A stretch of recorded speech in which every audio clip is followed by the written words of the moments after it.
Hello friends, मैं हूं ज्योति और आप लोग के सामने एक नई वीडियो और एक नई कहानी के साथ आई हूं। तो चलिए वीडियो को लंबा ना करते हैं और कहानी सुनाते हैं आपको। एक बादशाह अपने महल की छत पर टहल रहा था। टहलते टहलते उसकी नज़र महल के नज़दीक घर की छत पर पड़ी, जिस पर एक बहुत खूबसूरत औरत कपड़े सुखा रही थी। बादशाह ने अपने एक बंदी को बुलाकर पूछा, किसकी बीवी है यह?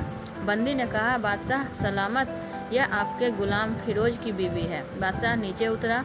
बादशाह पर उस औरत के हुस्न जमाल का सहसा छा गया था। उसने फिरोज को बुलाया। फिरोज हाजिर हुआ तो बादशाह ने उससे कहा, फिरोज, हमारा एक काम है। हमारा यह खत फलाह मुल्क के बादशाह को दे आओ और इसका जवाब भी उनसे ले आना। फिरोज उस खत को लेकर घर वापस आ गया। खत को उसने तकिए के नीचे रख दिया। सफ़र का सामान तैयार किया, रात घर में गुजारी और सुबह मंजिले मकसूद पर रवाना हो गया। इस बात से लाइलम के बादशाह ने उसके साथ क्या चाल चली है।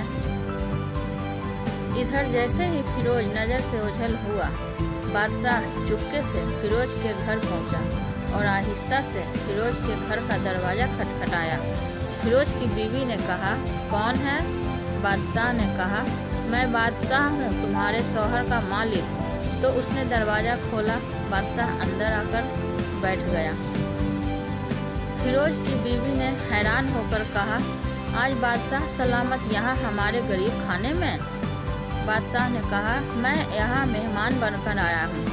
फिरोज की बीवी ने बादशाह का मतलब समझकर कहा, मैं अल्लाह की पनाह चाहती हूँ आपके इस तरह आने से, जिसमें मुझे कोई खैर नज़र नहीं आ रही। बादशाह ने गुस्से में कहा, ए लड़की, क्या कह रही हो तुम? शायद तुमने मुझे पहचाना नहीं। मैं बादशाह हूँ, तुम्हारे शौहर का मालिक।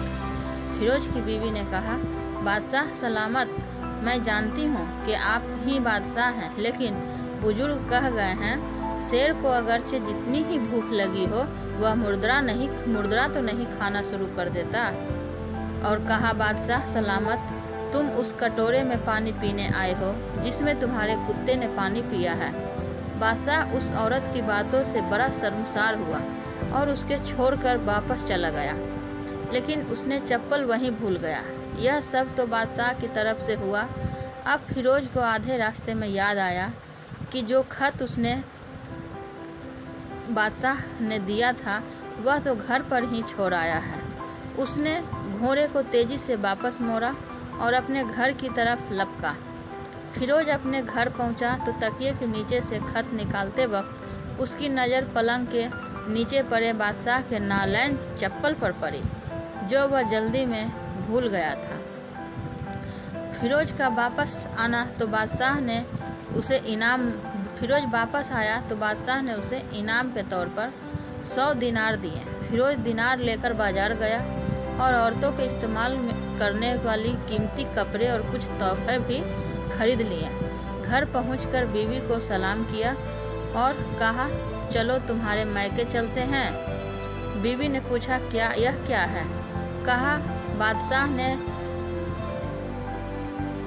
इनाम दिए थे तो उसी के मैंने कुछ सामान खरीदे हैं, और चलो सब पहन लो नए और चलो मायके। चला गया मायके। बीवी फिरोज और उसकी पत्नी मायके पहुंचाने के बाद महीने गुजर गए, बावजूद न बीवी का पूछा और न उसको वापस बुलाया। फिर कुछ दिन बाद उसके साले उससे मिलने आए तो उसने उनसे कहा, मैं अपनी बहन से गुस्से और नाराज़गी की वजह बताएं या फिर हम आपको काजी के सामने पेश करेंगे। तो उसने कहा, अगर तुम चाहो तो कर लो, लेकिन मेरे लिए उसका कोई हक नहीं। कैसी लगी हमारी ये कहानी? अगर अच्छी लगी हो तो मैं इसका पूरा वीडियो बनाऊंगी, हमें कमेंट में बताइएगा।